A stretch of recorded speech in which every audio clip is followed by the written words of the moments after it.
श्री सद्गुरु महाराज की जय। आज मैं आपको गौतम बुद्ध को ज्ञान कैसे प्राप्त हुआ उस विषय में बताना चाहता हूँ। गौतम बुद्ध का असली नाम सिद्धार्थ था। बचपन में ज्योतिषों ने ये कहा था कि ये चक्रवर्ती सम्राट बनेंगे। साथ में ये भी कहा था कि हो सकता है ये चक्रवर्ती राजा बने या ये चक्रवर्ती सन्यासी बने।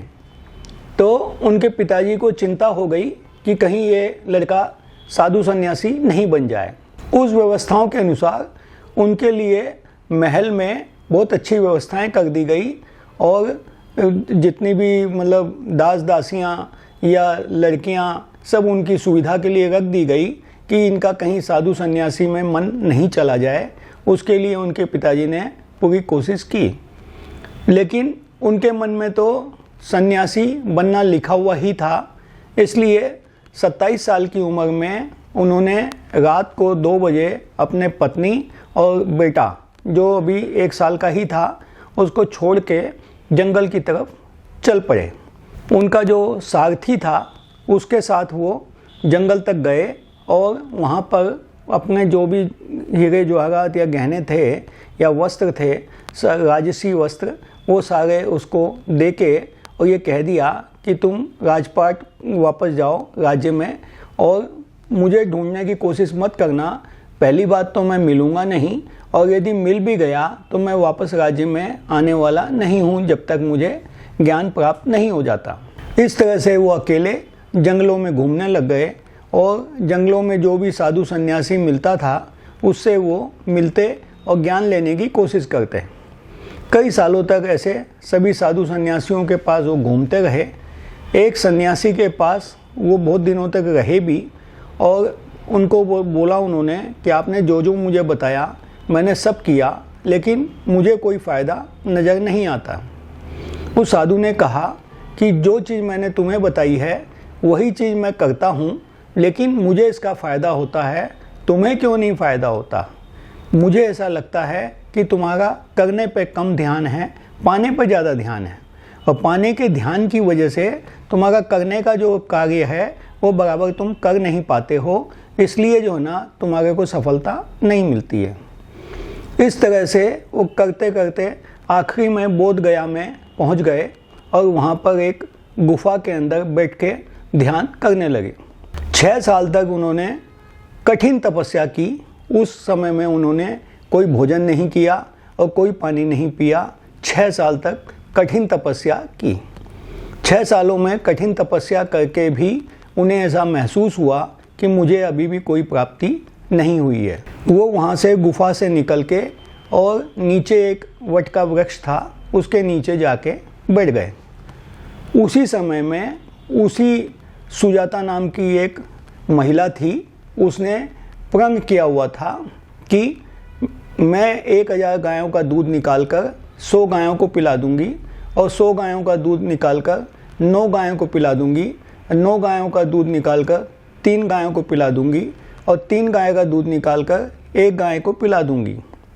1 गाय के दूध से मैं जो खीर बनेगी वो मूक प्राणी को खिला दूंगी।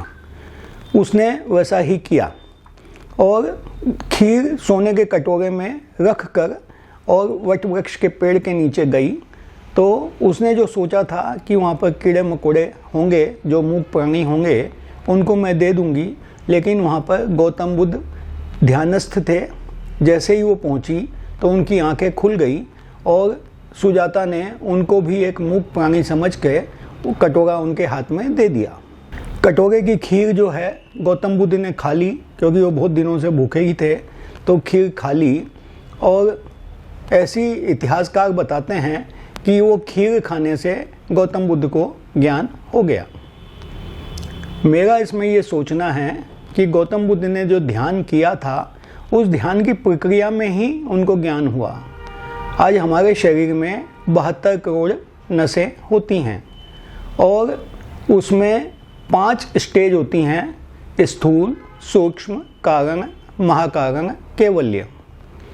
5 शरीर जो हमारे शरीर के अंदर शरीर, फिर शरीर के अंदर शरीर, इस तरह से जो 5 शरीर हैं, हर शरीर 20% के आसपास मायना रखता है। मान लीजिए स्थूल शरीर है वो 20%, सूक्ष्म है 20%, कारण है 20%, महाकारण है 20%, फिर केवल्य तो 0 हो जाता है। जैसे उसके 5 स्टेप थे, 1000 गाय से 100 गाय, 100 से 9, 9 से 3, 3 से 1, उसी तरह से हमारे भी ये 5 स्टेप्स हैं। हमारे शरीर में 72 करोड़ नाड़ियाँ हैं। उन नाड़ियों से हमारी शक्ति ऊपर की तरफ जाती है। अब 72 करोड़ नाड़ियों की शक्ति को हमने 101 में ट्रांसफ़र कर दिया। 101 नाड़ियों की शक्ति को 9 नाड़ियों में ट्रांसफ़र कर दिया, 9 से 3 में ट्रांसफ़र किया और 3 से 1 में ट्रांसफ़र कर दिया। अब 1 की शक्ति कितनी ऊपर तक जाएगी हम सोच भी नहीं सकते। इसका एक एग्जाम्पल हम ले सकते हैं।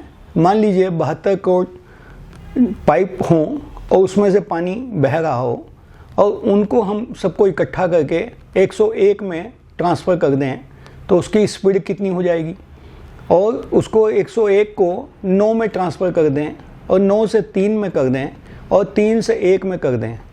अब हम उसमें चाहे मोटर लगाएं या नहीं लगाएं, कोई भी ताकत लगाएं या नहीं लगाएं, वो पानी इतना ऊपर तक जाएगा कि पूरे ब्रह्मांड में ऊपर तक जाके और फिर नीचे फ्लोर होके वापस आ जाएगा। ये मोक्ष की डेफिनेशन है कि कैसे हमारी शक्ति पूरे ब्रह्मांड में विलीन होती है।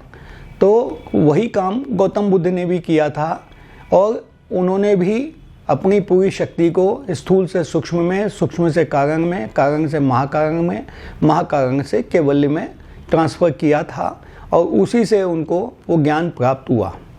और हमारा भी आध्यात्मिक सिस्टम यही बोलता है कि ज्ञान ऐसे ही प्राप्त होता है। खीर खाने से यदि ज्ञान प्राप्त हो जाता तो कितने खीर बना देते, कितने खिला देते और कितने तरह के प्रण कर लेते। लेकिन ये कहानी स्वरूप में तो ठीक है, लेकिन आध्यात्मिक स्वरूप में ये व्यवस्था ठीक नहीं है, क्योंकि जो अध्यात्म में होता था वो बाहर बताने के लिए उसको कोई सांकेतिक रूप दिया जाता था जिससे लोगों को समझ में आ जाए। तो पहले ज्ञान प्राप्त हुआ गौतम बुद्ध को और ज्ञान प्राप्त होने के बाद ये सांकेतिक रूप में ये कहानी को जन्म दे दिया गया, जिससे लोगों को समझ में आ जाए कि कैसे ज्ञान प्राप्त होता है। इस तरह से गौतम बुद्ध को ज्ञान प्राप्त हुआ और ज्ञान प्राप्त होने के बाद उन्होंने पूरे भारत में क्या विदेशों में भी सब जगह इसको फैलाया। आज पूरी दुनिया में कम से कम 50-60% लोग गौतम बुद्ध के ज्ञान को मानते हैं और जानते हैं। श्री सद्गुरु महाराज की जय।